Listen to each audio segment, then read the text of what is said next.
right, hello everyone. Thank you for joining us this afternoon for the University of Regina's 2023 Alumni Effect Virtual Speaker Series. My name is Timothy Toju. I'm an alumni of the University of Regina, both Campion College and Levin Graduate School of Business. Over the next hour, you'll hear from our alum Milo Anderson, who's the founder of newhomelistingservice.com. Before I introduce Milo, I would like to acknowledge that the University of Regina is situated on the territories of Nehiyuwak, Haudenosaunee, Nakota, Dakota, Lakota, and the homeland of Métis Michif Nation. The University of Regina is on Treaty 4 lands with presence in Treaty 6. The University of Regina Alumni Relations Department is pleased to be able to offer the Alumni Effect Speaker Series virtually. This is my first time hosting a lecture in this series, and I hope that your time with us today inspires you to return for future sessions. I would also like to point out that these series are being recorded and will be posted on the University of Regina alumni website so that you can watch the presentation again or share them with your friends and family. You'll see the link to the alumni website in the chat if you'd like to access the video later. And now it's my pleasure to introduce our May speaker in the University of Regina Alumni Effect Virtual Speaker Series. His name is Milo Anderson. We're really glad that you're joining us today. Milo is the director and founder of newhomelisting.com, a web portal and integrated software marketing solution for the residential building industry.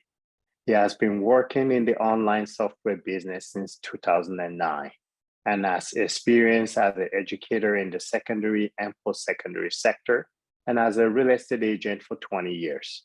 Most recently, his company was acquired by Constellation Software, the largest vertical software company in Canada, back in 2019. And he's now been working on development of land assembly with creation of a residential subdivision, along with land acquisition in both Mexico and Guatemala. Today, Milo will discuss his experience as a student and an alum of the University of Regina and share with us the challenges and steps that he took to achieve his goal. Following his discussion, we will have 15 minutes for a question and answer session. As you listen to Milo's discussion, please put your questions in the chat feature, which is located at the bottom of your screen. We will share them with Milo and we'll do our best to get through the questions and answer them for you today. Now, it's my pleasure to turn the floor over to Milo to introduce himself. Milo, the floor is yours. Thanks, Tim. Nice to meet you all, and thanks everybody online. It's kind of fun to be back in the U of R, virtually, I guess. I mean, this wasn't even possible when I was going to university, so kind of cool to pull in the tech for it. So yeah, thanks for the intro. I appreciate that. Lots of stuff has happened since I graduated way back in '88. We won't talk about that. Lots of stuff is, I mean, a lot of things have happened. When I was going to university, there actually had 2 children actually at the same time. So they joke, hey, Dad, we're the best 2 mistakes you ever made, but they absolutely are. And that was kind of a crazy fun part of how university went. And yeah, I guess the only other things to know is, I guess, I keep myself busy with everything from bus renovation to renovating homes and flipping them to I have soon to be 6 grandsons. So yeah, life is busy. That sounds like a busy life, and congratulations on the grandsons. Thank you. Yes. So I guess first thing I would like to ask you today to get things going is what inspired you to follow your career path from education to real estate to software development? You know, someone like myself, I've been in real estate now for about 13 years. So it's always very exciting for me to hear about people's journey and how they got into that space and when they leave the space, why they leave the space. Right. I guess the big one is, I mean, I went into education. I always wanted to be a teacher. The U of R was rated as the best university at that point to create a teacher. So that's why I went there. Ended up getting a job out in Rocanville for a couple of years and ended up becoming the vice principal at Wolseley for 5 years. I ended up being like I said, the vice principal there for a little bit. And I liked it, I enjoyed it, but to this day, teaching is still probably one of the toughest jobs I've ever had. When you really take it seriously and you take care of students and their future, and you're really responsible for them. But you're also in small town, everyone knows you, which is good, and it's bad. And you get all the, the inner politics. So after a while, some of it, I love the coach, I love the kids. Some of it I just got kind of tired of. And then there was an opportunity for me to get out of smaller town and move to Calgary. And I joined post-secondary recruitment, and that kind of just opened up a door because, again, it was education related. I ended up from that going into more sales, and I discovered that really sales and education are the same thing. You're still teaching people about a product, and if you believe in that product, you can sell it to them. So I advanced really quickly, did pretty well with a post-secondary university. It used to be called DeVry, no longer in Canada anymore. Actually joke when I left, the enrollment went down, so that's my pride point, but don't know what that means, but it was fun for me. Ended up at another post-secondary in Calgary called Bow Valley College, and then I need, the people that know me know that I need a new challenge. So after a little while, I was like, I need something where I can maybe make a better income as well, and real estate opened up. So I jumped into real estate, did really well there, ended up doing a lot of both personal investments and stuff, and then eventually needed a new challenge, and discovered a thing called the private capital network. And I ended up being crazy enough to try to develop software in that, and crash and burn a little bad on that one, actually. So I can just share more of that if people have questions. And eventually ended up back into the real estate, but with software and real estate combined. So now it really pulled together education, real estate, and software all as one. So that gives you an idea kind of where the career path went and why I kept leapfrogging, but education definitely is the background between all of them. All right. So then would you say then education is really what drew you to that area of expertise? Is that really the backbone of your, of your career path, is educating people? Is that right? I'd say, yeah, because it's, people still joke, you're still the teacher. You're still the teacher. It doesn't matter what I have. And it's come in handy so many different ways. It's everything from, motivating kids. I actually had students who found me and wanted me to help them buy a house, which was I love that. That was the best compliment I could have had. I also made more money out of those 2 transactions that I did teaching my entire first year. But it was still about educating people. And I found that even my clients in real estate, the more I educate them about how to look at a house, how to look at a panel box, how to look for certain signs in a home that it's good or bad, the more I did that, the more loyal my clients were, the more referrals I got. And I'm now in software, and I find that with my team, the more I empower them and say, hey, look, you're also part of this product. It's not just mine. And even though you're a software developer, you need to understand how this impacts things. And it's all about that education. I keep finding to get bigger buy-in from all the people that I work with. And so it's like I said, I think fundamentally all of us should be a teacher in some way. If you're going to be really good at your career, pass it on to somebody else.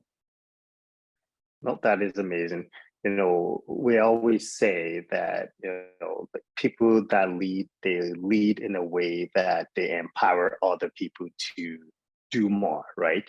It's not about telling people what to do. It's about teaching them what to do and empowering them to be better. So I really love that educating people is kind of the passion that drives you. You mentioned earlier that during the course of your career, there was a moment where you crashed and burned a little bit. So what challenges would you say? What are some of those challenges that you faced during your path there? And what did you do to kind of get through those challenges?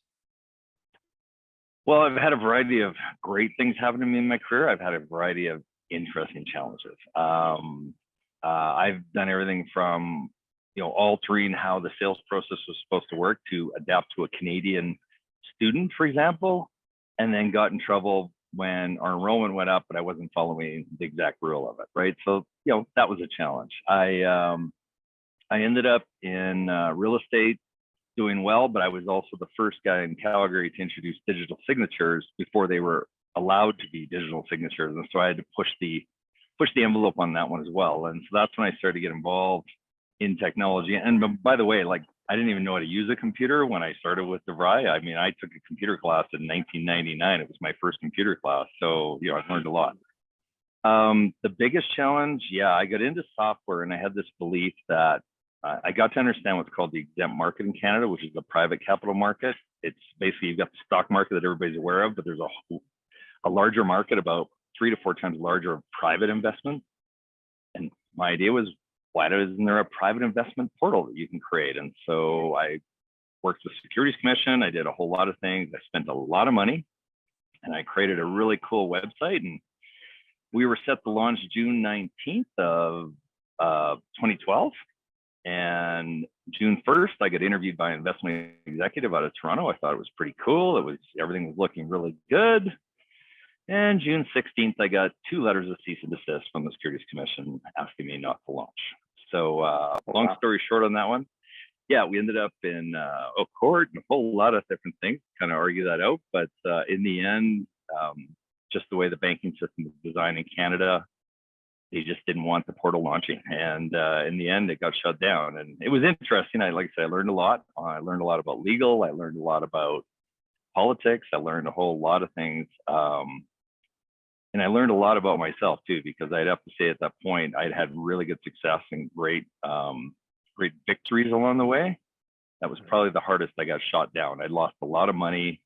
I went through some personal things at the same time. And it took a little bit to, get your breath back under your wings. And about 4 months later, after I'd finally kind of given up on that, I realized I had this massive piece of software that I'd spent all this money on. And I went, okay, I can't do that. What else can I do with this? And I pivoted into creating what I do now, newhomelistingservice.com, or what we now refer to as NHLS.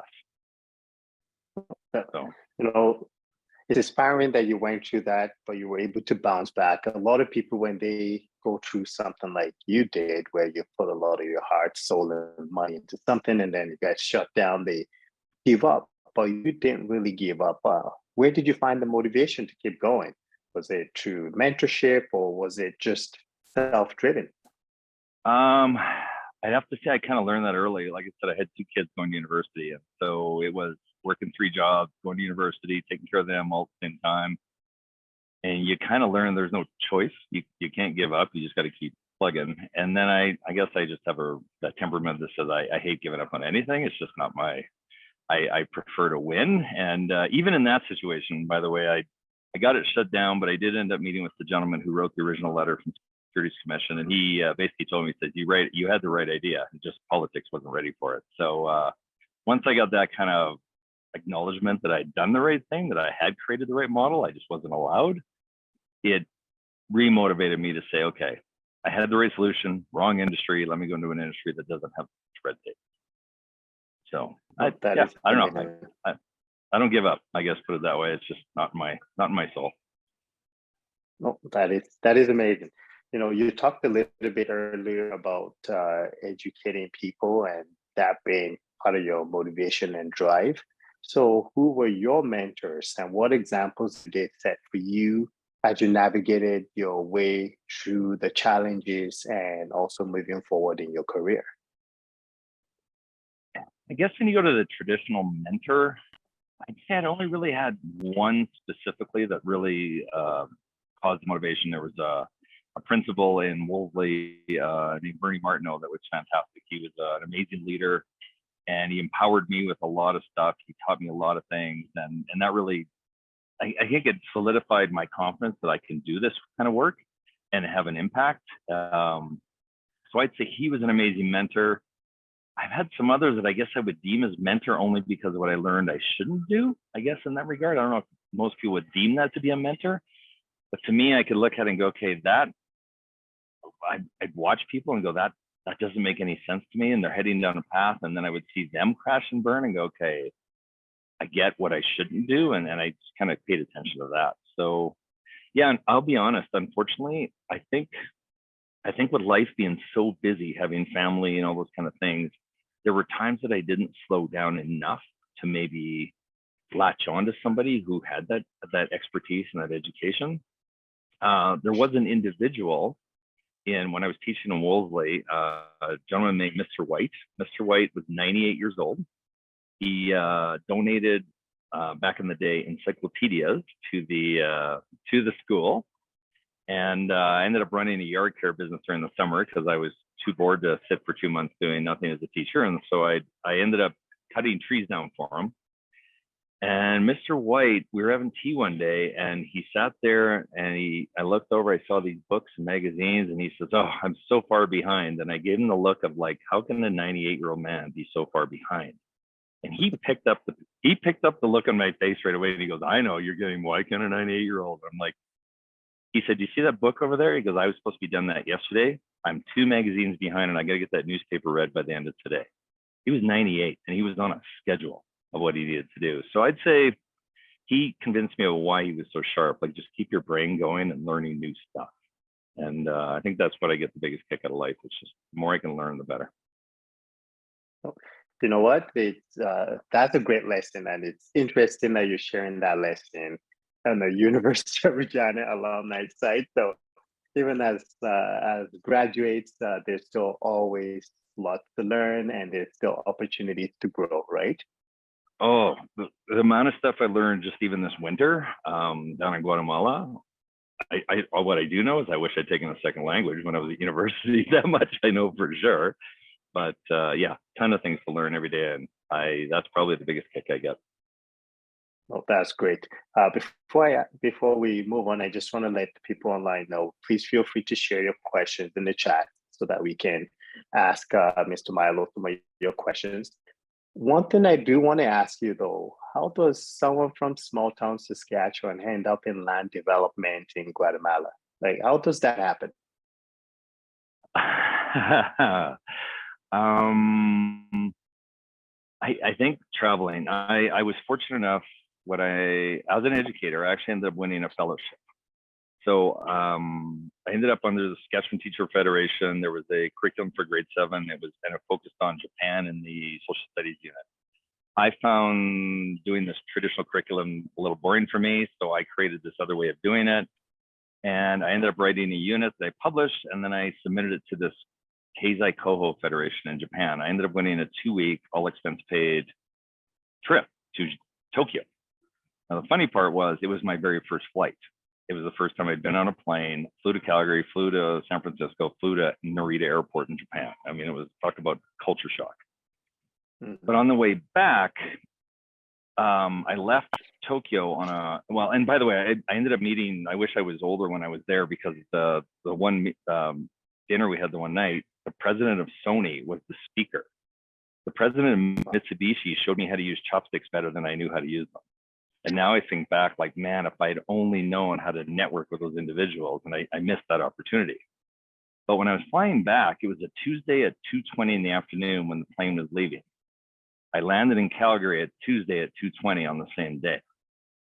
Exactly the 12 or 24 hours later, because of the time change. And it hit me that this world's not that big. It's not as big as I thought it was. And I got the travel hook. And so from then I've been to a lot of different countries, and I was fortunate enough to go to Guatemala in 2018, and I fell in love with the people, the culture. Real estate investment opportunity is huge right now. It's a growing country, and I kind of figured out what I want to do in my retirement years is run like a really cool boutique hostel. I have some great friends that I said earlier off the screen that they've got a hostel. And for me, that's what I want to do. It's learning, meeting new people all the time. It's still real estate, it's still investment, and it's education kind of tied together, I guess. So maybe it does pull together all the pieces of my life. That is awesome. We do have a couple of questions in the chat. One's from Alexis. She said it's interesting that you said that you are always looking for new challenges, and that's why you've had many different career paths. What do you think is next for you? Well, the big one, like I said, is, well, put it this way, I guess. I met a guy, actually, you know what? There was another mentor, a guy named Dean McKenzie in real estate that was he was a harsh dude, but he kind of hit me, he goes, think bigger. Think bigger. And I was thinking like investment. No, he was buying a town in northern Manitoba. He was going to have it moved to Saskatoon and then retrofit all the houses and move them to Fort McMurray. That's how big he thought as a realtor. And I'm like, wow. And so I started thinking bigger. So when I ended up with the various countries that come available, I looked at Guatemala. Well, there's an opportunity there. For example, they don't have an MLS system. I actually have software that could create an MLS system for the country. They don't have certain brokerages that are now launching across the world. Can I bring that to them? I've discovered products like fiberglass rebar. They use a lot of rebar, but it's not fiberglass. Can I bring that kind of a product there? And so I was fortunate enough to meet the guy who owns most of the motorcycle dealerships in Central America. So we've now kind of partnered up on some stuff. And so people look at me and say, I don't know how you do that stuff. And you're a little crazy. Like, where do you come up with all those ideas? I don't know. To me, I kind of feel like nothing, like, might as well try it. If I fail, I fail. But so yeah, I think that's what's caused me to go into these different countries. And Guatemala is, I think, caught my heart. That's where I said to people, that's my retirement home, but that sounds really old and really bad. So that's my place I'm going to hang out with when I'm older. How's that? No, that's great. That's great. There's a saying that you don't make 100% of the shots you don't take, right? So, like you said, you have to take the shot and you have to keep trying. We have another question here from Sarah. You said that education is the foundation of your career. Every path that you've taken since the beginning, an actual educator, principal. Her question is, what would you tell current education students or new education alumni that are curious about the paths that they take once they earn their education degree? Well, I'd actually give them two things. One, before they earn their education degree, there's only one thing I remember. I thought it was all about, I got to have the top mark, and I pushed really hard and everything else, and I missed honors by this little bit. But I discovered after, not one person ever asked me what mark I got in university. The big question was, do you have a degree and what do you know? And so I wish sometimes I'd not been so worried about it that I would have gone and enjoyed the lazy owl and some other fun things here and there and got more out of my university days, because you're only there once. And as I said to my students, you got 40 more years to work. You're only going to be in university once, so suck everything you can out of it. As far as after that, I don't know, I guess, reword the question again, because I want to make sure I formulate my answer around that. So I guess the question is that, what advice would you give to current students that are kind of wondering what their career path would look like once they earn education degree? I think a lot of people looked at me and said, oh, an education degree, you can be a teacher. You can be so much more than a teacher. Like I said, it's really the fundamental of everything. Some of the best salespeople I met were former teachers because they knew how to talk to people. And now in software, one of the advantages I have with the company I work with right now is a lot of them are highly technical. I know nothing about that. At the beginning, I couldn't even read the code. But what I did know is how to relate or water it down to the average. So we work with builders. So I can work with a builder and explain exactly how an API interconnectivity works, because at the point in time when I started, I didn't know how it worked. So I can take that and now educate people. And because of that, I get a lot better buy-in, again, both internally in the company and externally with the customers that we have. So I think, I guess when I was in the phys ed side of it, I always said the gymnastics is a fundamental core that if you can learn to balance and strength and all the things that gymnastics does, you can play pretty much any sport. I think in the career world, to me, if you have an education degree, you fundamentally have some of the core to do whatever job it is. Now, for example, accounting, no, it's not my strength. It definitely would be something that I can do. But most of the careers that I've hit, the education degree definitely supported what I was doing, and that I could see the bigger picture of it. And then I'd say finally, you understand the importance of your role. Like, as I said at the beginning, as a teacher, it's important. Like you have a very, very important role, and you take on a lot of responsibility. And the amount of people that don't respect that and don't understand that. I mean, I loved when this parent said to me, "Oh, it must be nice to get off at 3 o'clock and have 2 months off in the summer." And my answer was, well, just a question for you, again, using education. When do you think I figure out what I'm going to teach your son tomorrow? And he kind of looked at me and I said, well, I don't have time during the day. I'm teaching your son. So when do I plan those lessons? And then he started to realize, oh, you mean after school? Yeah. That's what I do after school. And by the way, remember all that coaching I do? Yeah, it added up to more than 2 months. So I've already got my summer holidays paid for. And so that's when people start to go, oh, I get it. Teachers do a lot more than just what you see in the school that day. So anyway, that's amazing. You know what? Everybody and everybody in life, everybody, whether you're a CEO or founder, you were taught by somebody, right? Yeah, absolutely. So teachers play a very important role in the society. And we have to, as a society, we have to absolutely appreciate that. Absolutely. Yeah. Before we finish this series here, do you have any final words for our alumni society or current students of the University of Regina? Like I said, suck up as much as you can, because I obviously had I've had a great career. I've got a fantastic family. They're very supportive. They didn't mind that, the grandfather's hanging out for 6 months in Guatemala for the winter, because they realized that's my passion, my dream. I want to create this legacy for my family. And now I'm enjoying some of those things, but there were times, I guess, when I was 20 some years old that, like, should I go to this party? Should I go to this event? Should I go to the ladies? Yeah, well, no, I'm going to focus on studies. And it's important, but it's not your whole world. Make sure you get your full university experience, I think, is a big one. I think for life, there's a couple slogans that I live fairly closely by. When was the last time you did something for the first time?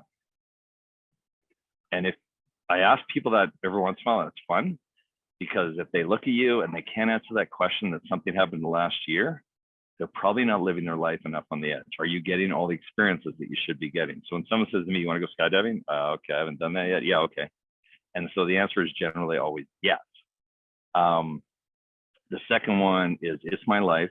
It's now or never. It's the Bon Jovi philosophy. It's my life. It's now or never. I ain't going to live forever. And as far as I'm concerned, life is way too short. And I'm trying to put as much stuff as I can into it before I get old. I'm sure if my daughter's online, she'd be dying laughing because you're already old, Dad. But anyway, so. That is amazing. Yeah, well, thank you.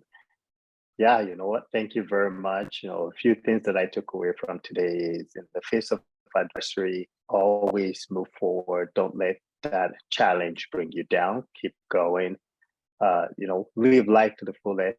Enjoy every single part of your university experience, and always be ready to try new things and face new challenges. And do new things in life. So you've really taught me a lot today, and I'm sure that many of the people that are going to be listening to this are also going to resonate with you. So I'd like to thank you again for joining us today and for sharing your journey with us. And thank you to everyone that joined us in this conversation, asked questions, and was listening today. A video of today's Alumni Effect will be posted soon on the alumni section of our website. A link to our website can be found in the chat section. It was posted earlier. Feel free to share the link with your friends and family. And don't forget to check the University of Regina website for information on oncoming events in this series and more. Our last Alumni Effect speaker before our summer break will be on June 20th. 2023. Please join us and catch up on our past events on the website. Until then, take care, and thank you for tuning in. Thank you very much for the invite. Thank you, U of R, for the degree.